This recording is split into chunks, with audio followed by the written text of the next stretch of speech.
5 ways an adult could have responded to the questions about Indra-Yajna by Krishna's mercy. कथ्यता में पित कोयम संभ्रमो व उपागत किम फलम कस्य वोद्देश केन वा साध्यते मख. Quote, My dear father, I am very respectfully and humbly inquiring. What is this arrangement? Why you are busy in making some sacrificial ceremony? What is the reason, and what is the result? For whose benefit is it, and by what means will it be accomplished? Shrimad Bhagavatam, 10:24-3. 1. Leave it to the adults. My dear son, we know what we are doing. We are in charge of taking care of this place. We have the weight of responsibility on our shoulders. It is not that we look down upon the children or want them to suffer. You are not being punished in any way by our dedication to this activity, so you might just want to stay where you are. No need to cross that line yet. 2. We don't want to make them mad. My dear son, do you see this amazing creation in which we live? Do you like the sunlight? Do you enjoy the food that we eat? The flowers of the spring season, and the bamboo used for that flute you always carry? None of it would be possible without the rain. We worship in this manner to keep the higher authorities happy. We want to remain on their good side. No need to rattle the cage or wake the beast, if you know what I mean. 3. We need to eat. My dear son, food is everything. That is how you can tell which kinds of work are worthwhile. Are you able to produce food? Do you have sufficient quantities to consume? We follow this yajna because nourishment is vital. We are not advanced yogis who can survive on only air for months on end. 4. Don't break from tradition. My dear son, this has been the long-standing tradition. There is no need to deviate from the allegiance. We pay respect to those who came before us. We honor what they have handed down. If every person were to act on a whim, to do as their mind pleases, there would be chaos and confusion. No one would be happy. Disruptions to Dharma are the worst deviations a person could devise. 5. Aren't you famous for stealing?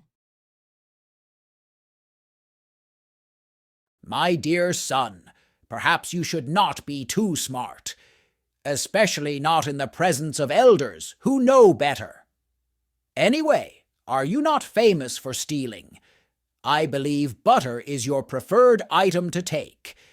You are lucky that adults look the other way, that they are mollified by your charming face. But don't mistake that to mean they will follow whatever you advise. Best to stay in your lane.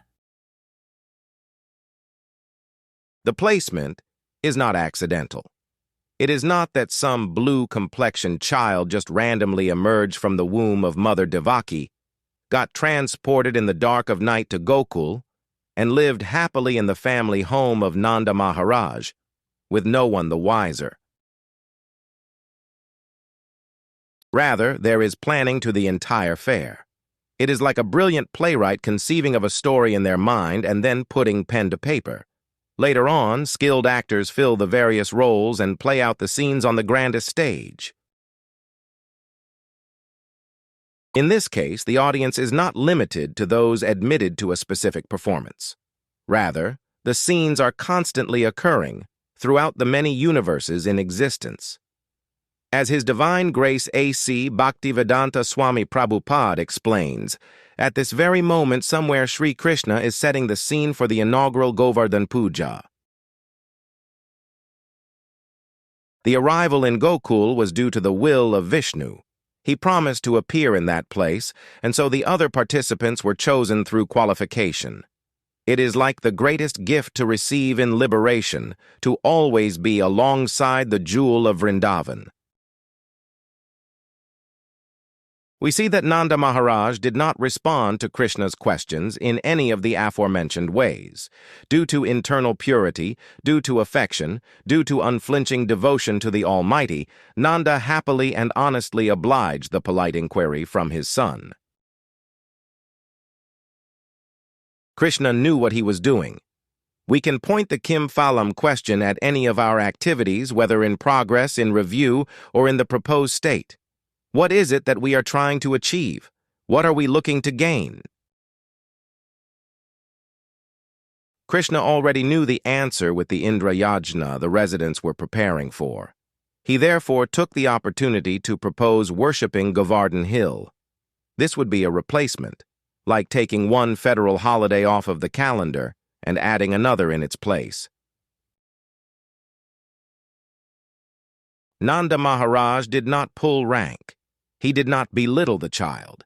He did not dismiss the arguments as sophistry coming from someone who was not yet formally educated. Rather, Krishna's reasoning made sense. The same rewards could indeed be achieved by honoring Govardhan, which was dear to the cows. Since the cows were pleased, the people would be happy as well. This was a symbolic representation of the devotional spirit. It was putting into practice the recommendation to always think of Krishna, to become his devotee, and to never be lost to him. Manmana bhav madbhakto. Madhyazi ma namaskuru. Mam evaishyasi yuktvevam. Atmana matparayana. Quote, engage your mind always in thinking of me, offer obeisances and worship me. Being completely absorbed in me, surely you will come to me. Lord Krishna, Bhagavad-gita, 9.34. In closing, Despite questions from Kid, information not hid, Nanda happy to hear, and provide understanding clear, but since Krishna to all dear, to new direction to seer. Going to Govardhan instead, the Supreme intentionally led,